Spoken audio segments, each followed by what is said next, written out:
Hello students, good morning. Let us continue our important topic thermodynamics. Today we are going to discuss more about comparison between isothermal and adiabatic. Heading डाल लीजिए comparison between isothermal and adiabatic process. तो isothermal और adiabatic process में जो basic difference आता है वो आता है एक में हीट अलाउड है और दूसरे में अलाउड नहीं होती. फिर भी कई बार इनके पीवी डायग्राम से कंपैरिजन जो होते हैं वो मोस्ट कॉमन होते हैं. तो आइसोथर्मल प्रोसेस के लिए हमारे पास इक्वेशन होती है PV is equals to K, nRT constant अपन बोल रहे हैं. और एडियाबेटिक के लिए इक्वेशन होती है PV to the power gamma is equals to K. PV diagram में अगर कर्व आएगा तो डेफिनेटली रिवर्सिबल की ही बात कर रहे होंगे. तो this is isothermal reversible. Isothermal reversible ये हो जाएगा एडियाबेटिक रिवर्सिबल. Adiabatic reversible. अब आपको याद होगा हमने जो पीवी डायग्राम में स्लोप होता है उसको क्या बोला था, dp बाय dv. तो अगर कोई इक्वेशन है pv to the power x is equals to k, तो इसके लिए जो स्लोप आता है पीवी डायग्राम में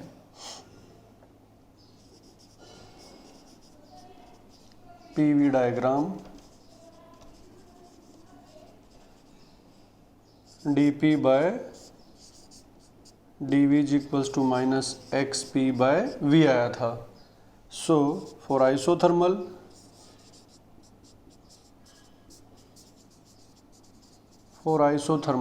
x की वैल्यू क्या है 1. तो बताइए dp बाय dv क्या निकल के आएगा, minus p by v. Similarly for adiabatic process x is equals to क्या है गामा. तो definitely dp by d comes out to be minus gamma p by v. अब ये क्लियर हो गया यहाँ पे कि कौन सा स्लोप किसका कितना टाइम्स है और गामा की वैल्यू 1 से बड़ी होती है. तो कौन सा स्लोप किसका कितना टाइम्स है, अगर इसको गामा टाइम्स कर दे तो आ जाएगा कि नहीं आ जाएगा. तो हम क्या बोल सकते हैं, slope of isothermal process is gamma times of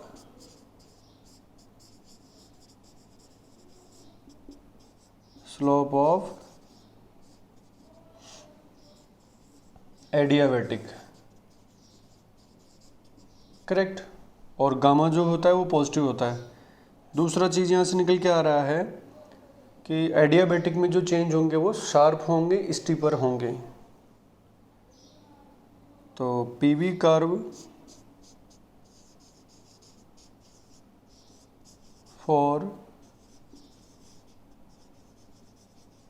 adiabatic show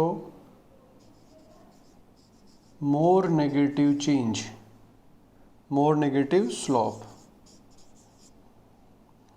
मतलब शार्प चेंज. ठीक है. तो ये यहाँ से अपन बना सकते हैं. अब आराम से ग्राफ बना के इनका कंपैरिजन कर सकते हैं.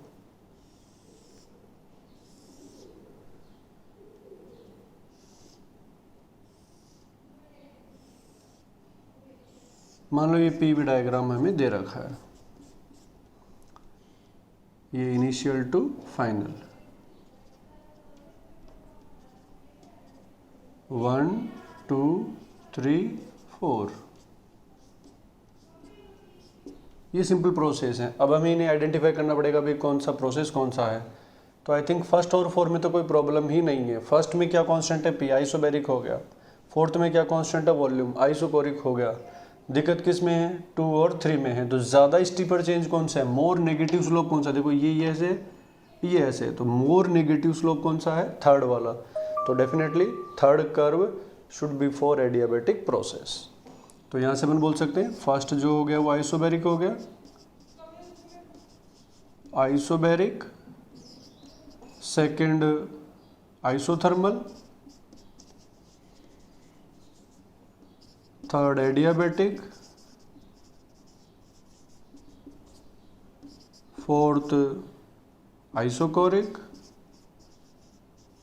इस तरह से हम इसको आइडेंटिफाई कर लेंगे. बट ये मत ध्यान रख लेना कि भाई नीचे जो कर्व होता है वो एडियाबेटिक का होता है, ये नहीं. मोर स्टीपर चेंज एडियाबैटिक के लिए होता है, वो गामा टाइम्स होता है उसका, बस ये चीज़ हमें ध्यान रखनी है। इनमें अगर वर्क का कंपैरिजन पूछता है, वर्क डन बाय सिस्टम का कंपैरिजन पूछता है, तो उसमें बताइए work done by the system क्या होता है, area under the PV curve.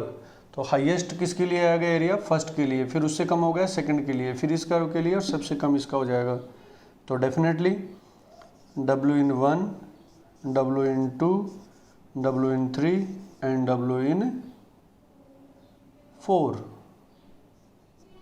Highest 1 में आएगा। लेकिन ध्यान रखना ये मैग्नीट्यूड वाइज आ रहे हैं, work done by the system की बात कर रहे हैं, और ये एक्सपेंशन वर्क हैं, नेगेटिव होंगे। तो विथ साइन अगर बात करें या सिंपल वर्क की कंपैरिजन करें, वर्क W का कंपैरिजन करें, तो डेफिनेटली 1 2 3 4, तो नेगेटिव में तो फिर उल्टा हो जाएगा सारा हिसाब किताब, फोर्थ में सबसे ज़्यादा हो जाएगा जो 0 है। तो यहाँ पे अगर work done by the system पूछता है तो इसका मतलब मैग्नीट्यूड की बातें कर रहा है, और अगर सिंपल वर्क या W की बात कर रहा है तो फिर वो विथ साइन बातें कर रहा है। इस तरह से अपन क्वेश्चन को आराम से आइडेंटिफाई कर सकते हैं। इसी तरह का अगर मान लो एडियाबेटिक में भी स्लोप अलग अलग हो सकते हैं, क्योंकि गामा अलग अलग हो सकता है। वो किस पे डिपेंड करेगा, डिग्री ऑफ फ्रीडम ऐप पे डिपेंड करेगा। एक और ग्राफ हम यहाँ पे देख लेते हैं। मान लो इस तरह का कोई ग्राफ है, इस तरह का कोई ग्राफ है, ये इनिशियल और ये फाइनल है, PV फर्स्ट सेकंड। इसमें आइडेंटिफाई करना है कि कौन सा एडियाबैटिक है और कौन सा आइसोथर्मल है। तो फास्ट स्टीपर चेंज किस में हो रहे हैं, फर्स्ट में। मोर स्टीपर चेंज, तो फर्स्ट क्या हो गया यहाँ पे, एडियाबैटिक